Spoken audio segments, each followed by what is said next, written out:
There's a pretty one, Ulysses.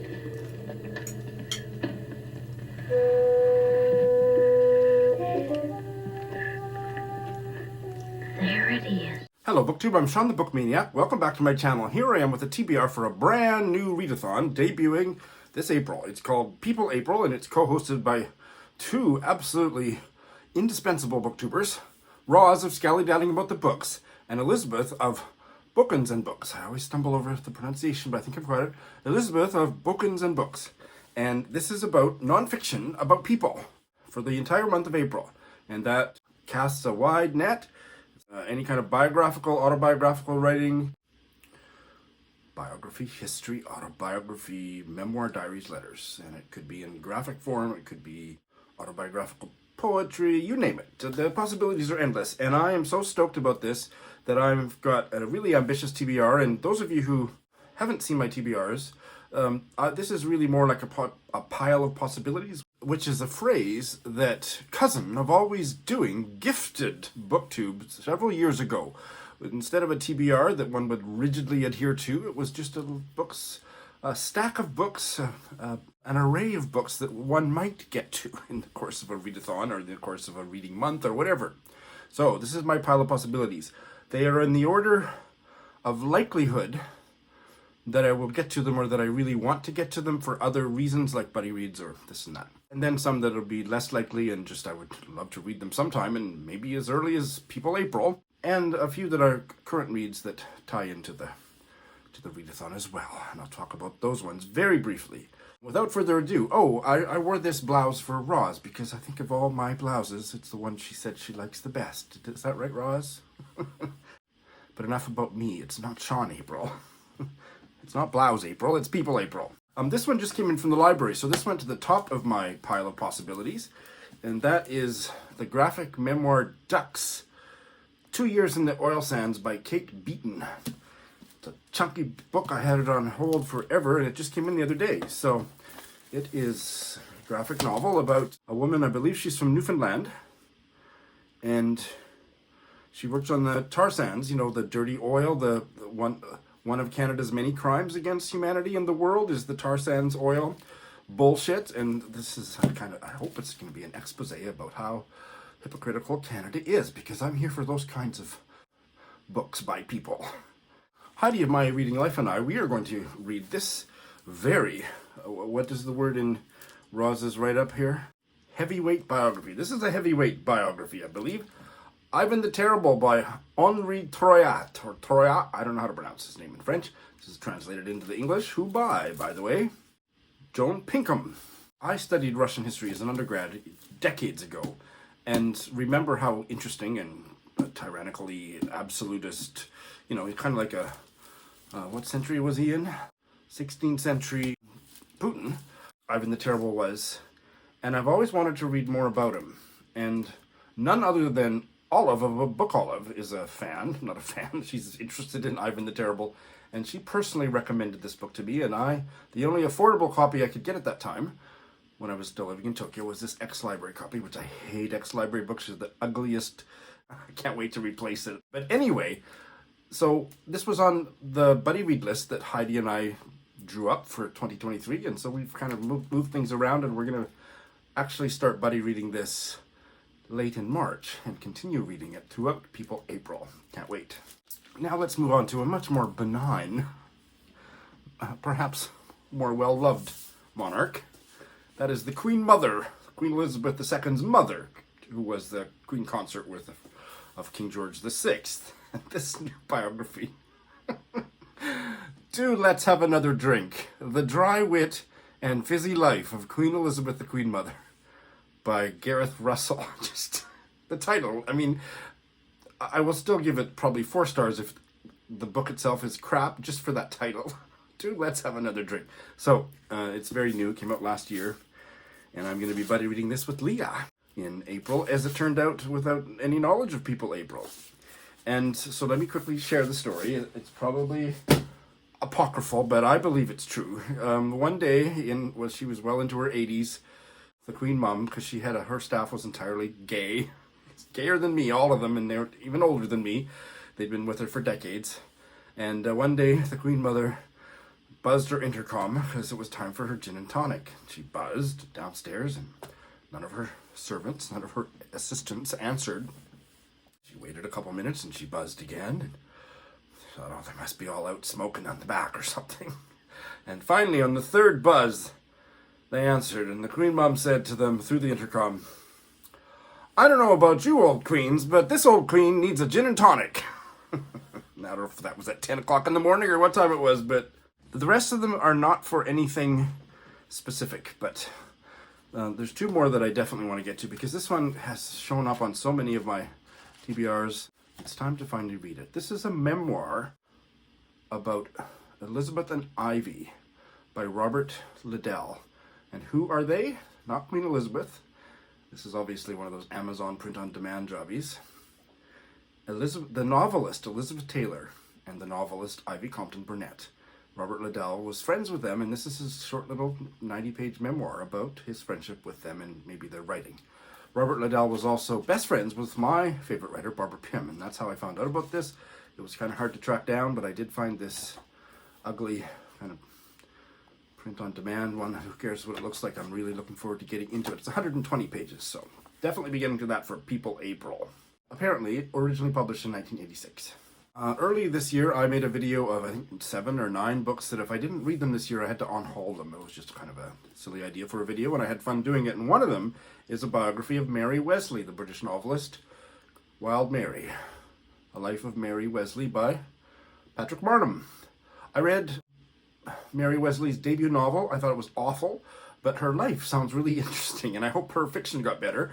She didn't publish her first novel until she was 70, and I didn't think it was very good, but she wrote 9 more, all of them bestsellers. I'd like to know more about her life first, and then maybe I would respond differently to her fiction and even her writing style.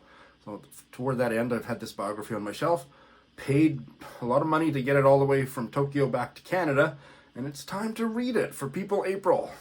At the same time as People April, in April, is another new readathon, a trans and non-binary themed readathon, a Trans Girl April, and it's co-hosted by Kevvie of C'est Kevvie and Willow of BooksandBao. I'll put links to all that, their announcement videos, along with the People April readathon announcement videos in the show notes. And on that TBR, but the one that's going to be on both TBRs, is this memoir, Amateur, A Reckoning with Gender, Identity, and Masculinity by Thomas Page McBee.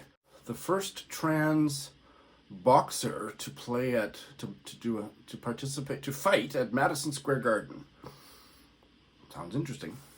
Okay, everything else is either, just far down on the list of, far down in the pile of possibilities, or books I'm currently reading.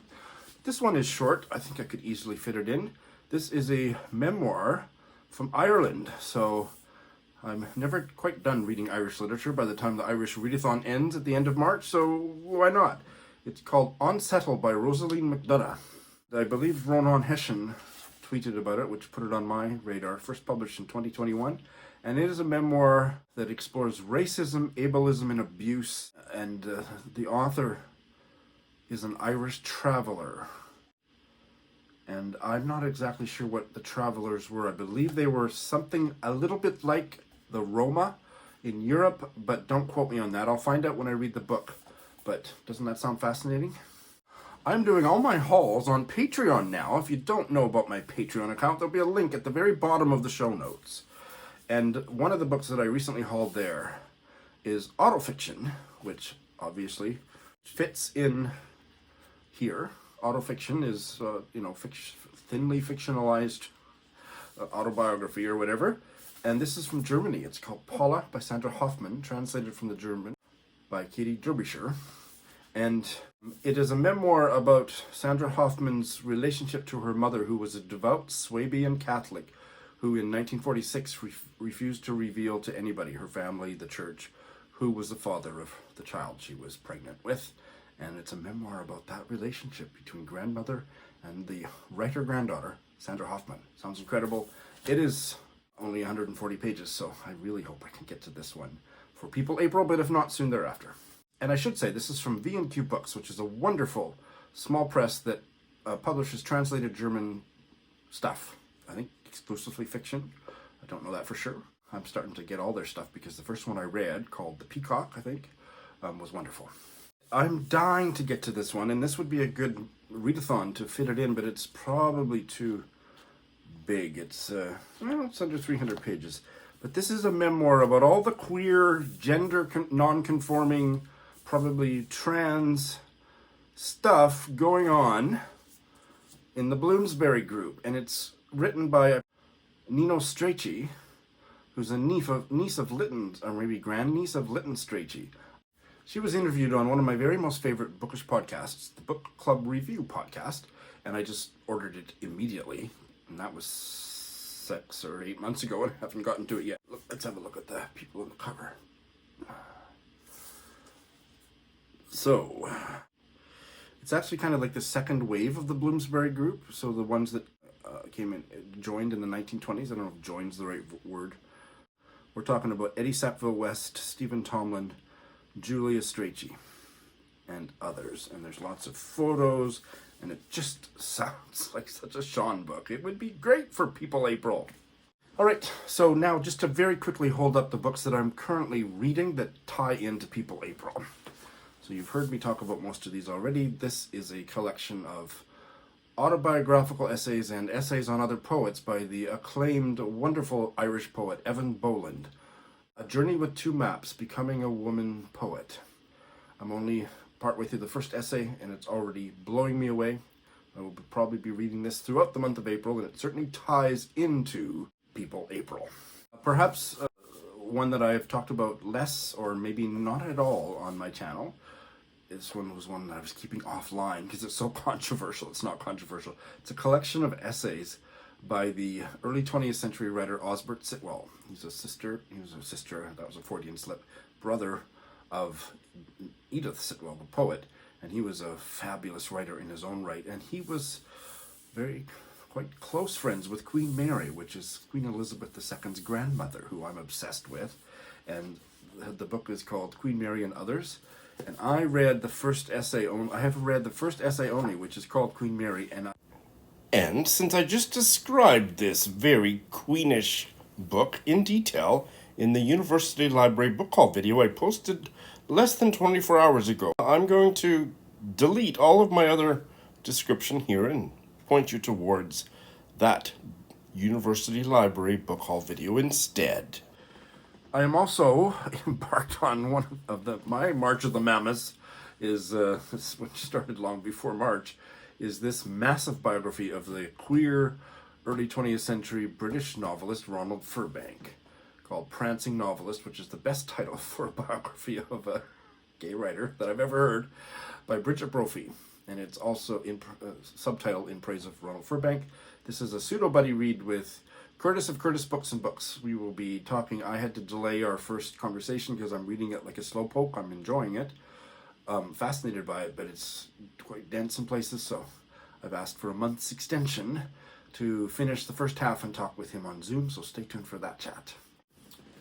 And finally, a book that you have to have been watching me far back in 2022 for the last time I mentioned this, I think. This is a mammoth work of autofiction, Kin by Miljenko Jurgovic, translated from the Croatian by Russell Scott Valentino. Look at that. It is... The pagination stops before it gets to the end, but it is 900 pages plus another maybe at least 50 pages of photographs with text. I started reading this in January of 2022, and over the course of 2022, I got halfway through it, and I've set it aside. I haven't bailed on it. It's just a little bit much, so People April would be a great reason to pick it back up and continue reading it. I'd like to finish it this year. It is an epic work of autofiction, incredibly fascinating, but it is put-downable. So the stories, I've already learned more about Miljenko Jurgovic's family than I know about my own, and I've read half of it. And those stories are all still percolating inside, so it'll be a book that'll be easy to pick back up. And April, People April, is a fantastic occasion for doing just that. All right, I hope that you will join in on People April, and let me know if any of these books sound interesting to you. I recommend the Queen Mary essay, especially if you need a good laugh. Thanks for watching.